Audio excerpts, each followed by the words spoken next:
All right, Shalom. Kahalayim La Yahweh Bashim Yahshua Bashim Kakwadash. Upon us to the apostles and to the elders of Great Millstone who rule and teach well.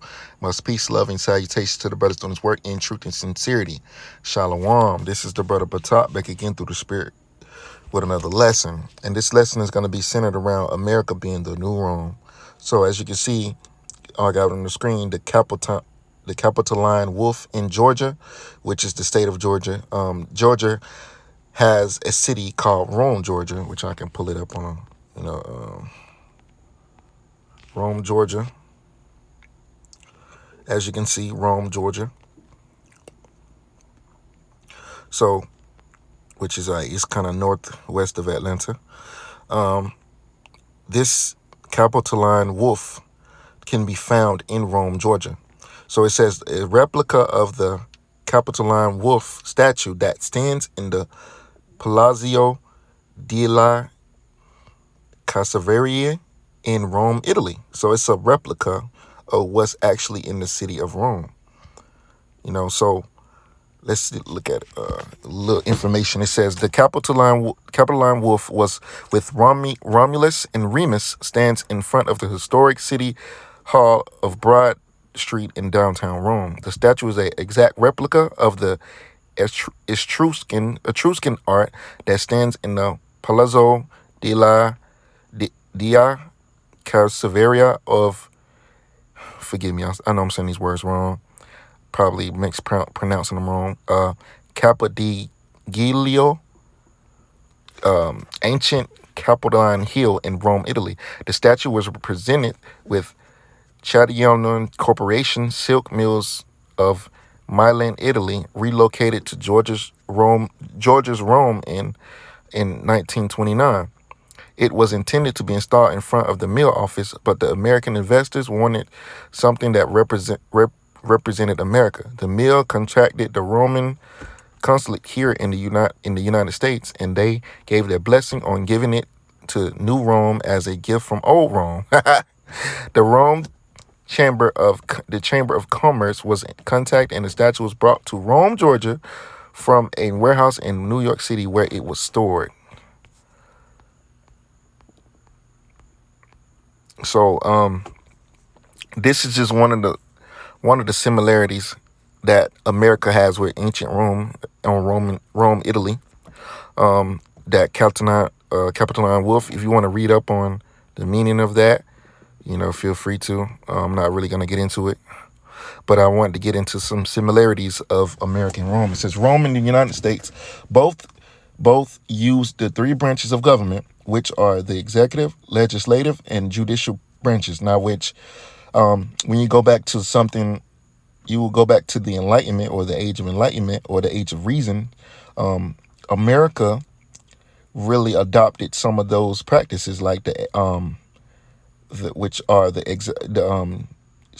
three branches of government. If you look up the Age of Enlightenment, which I did a video on that, it goes into how they wanted the power to be separated between the three different branches. So America does that same thing, and Rome did the same thing. That proves right there that the Romans were Edomites, and the people that's ruling America, they are the same people, which are Edomites. It says all the citizens in Rome had to abide by rights and laws made by the branches of government, just like the citizens of the United States. Because what? America is the new Rome.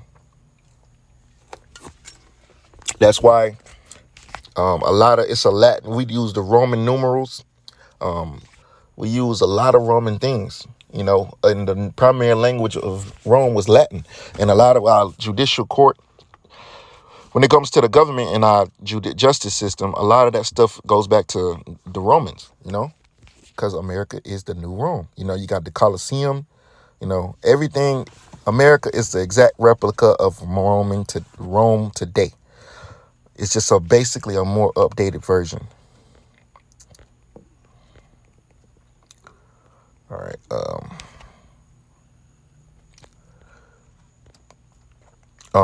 Real quick, let's go to the book of Revelation, because I want to get some precepts real quick. Revelation 13, I'm going to start at verse 11. It says, "And I beheld another beast coming up out of the earth, and it had two horns like a lamb." Now, the two horns, this beast is talking about this. So it's talking about America. And the two horns represents the Republicans and the Democrats. It says, and he spake as a dragon, because one thing about America, it's a lot of draconian legislations. Now let's go get the word Draco. The Draco legislator. He was a lawgiver. Where did that? Okay, it says Draco, also called Dracon, flourished 7th century BC, Athenian lawgiver whose harsh legal code punished both trivial and serious crimes in Athens with death. So that's basically a Draco law, a serious law. That's what it means by spoke as a dragon. You know, it was very harsh and rigorous, you know, and that's how America is today. And it's going to be like that, especially in the times that we're entering into. You know, either you're going to take the CHIP or you're going to die. So America is that lamb that speaks as a dragon, speaks very harshly by its laws and legislations and things of that nature. Verse 12, and he executeth all the power of the first beast before him, which is the first beast was the Roman Empire. That is America. That's America today, the new version of the Roman Empire, the new Rome, and causeth the earth and them which dwell therein to worship the first beast, whose deadly wound was healed, which is talk about the ancient Roman Empire. You know. So America is the second version of the Roman Empire. Verse 13, and he doeth great wonders, so that he maketh fire come down from heaven on the earth in the sight of men, which an example of that is talking about Hiroshima and Nagasaki, when America bombed those Japanese cities. That's that example of making fire come down from heaven. It's the nuclear missiles, man. So, and that's how, well, it was a nuclear bomb, nuclear bomb that detonated and killed all those people. Let's see. Daniel's the 7th chapter. Daniel 7, and I'm gonna start at verse 7.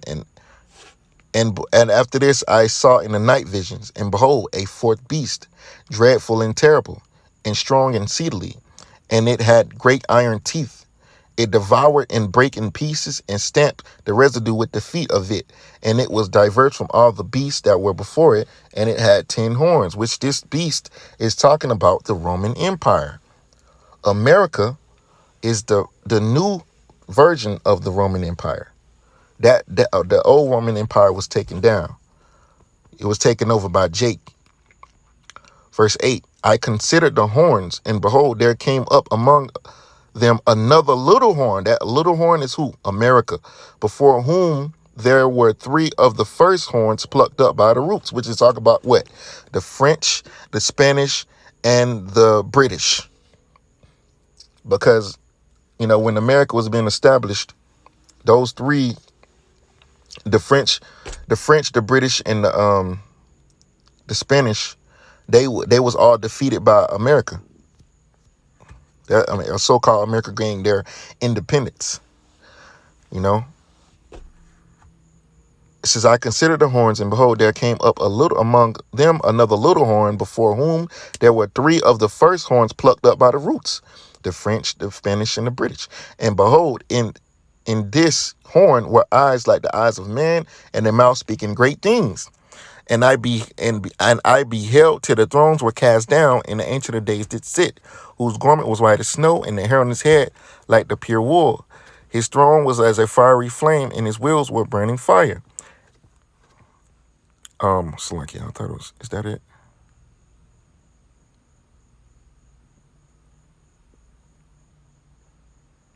Yeah. So this little horn is nothing but America. That mouth speaking great things, man. You know, because that's exactly what America does.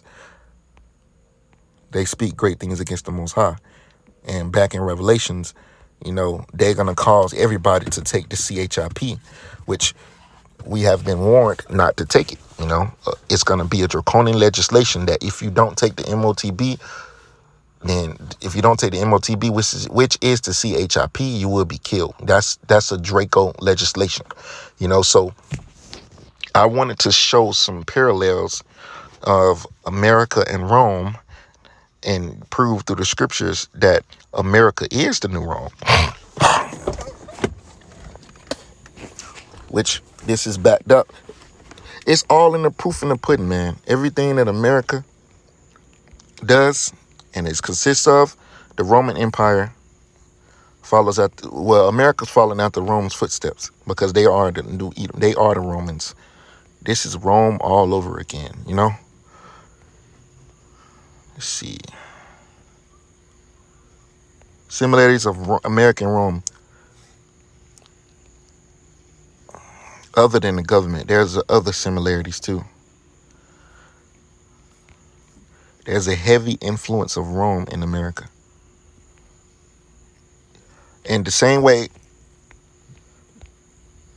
America is going to be taken down just like Rome was taken down. Let's go back to Daniel's.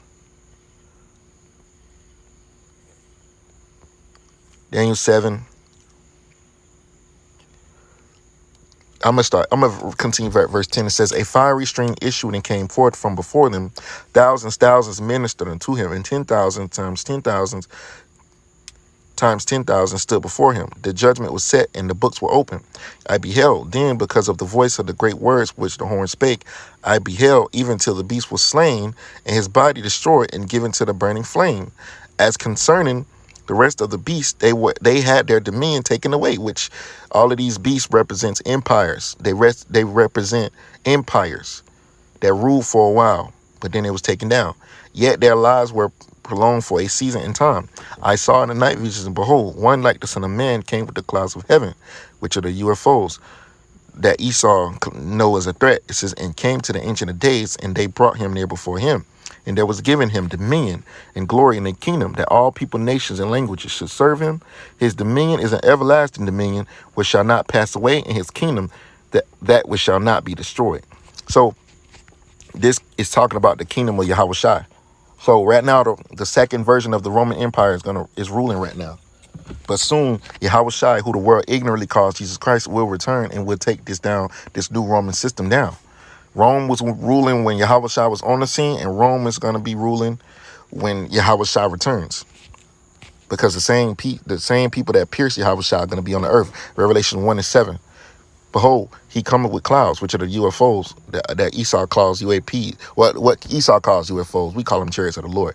And every eye shall see him, and they also which pierced him, who pierced him? Roman soldiers. You know him. It says, and all kindreds of the earth shall wail because of him, because our Lord is going to return and take down this new Roman system. You know, so ain't nothing, like the scripture says, nothing new under the sun. Let's get that real quick. Edomites was ruling when Yahweh Shai was on the scene as himself, and Edomites going to be ruling when he returns. Ecclesiastes 1:9. The thing that has been is what shall be, which is what the Roman Empire existed back then. And guess what? It was wounded unto death, and that's what it came back. The Renaissance. And that which is done is that which shall be done. And there is no new thing under the sun. So the same government, the same thing that happened back then with the Roman system, the Roman Empire, is happening today. And the Roman Empire is going to be taken down by Yahweh Shai when he returns, man. Right now, this place is already falling, but Yahweh Shai going to come and put the icing on the cake, so to speak, man. And then America is going to go out by thermonuclear destruction. The old Rome did not go out that way, but America is going to go out by thermonuclear destruction. So with that, man, Lord willing, this quick lesson through the Spirit was edifying. I'm going to close out by giving all praises and glory to the Heavenly Father and His only begotten Son. Yahweh by Hashem, Yahweh Shai by Hashem, Rakakwadash, the bonus to the apostles and the elders of Great Millstone, who rule, teach well. Shalom.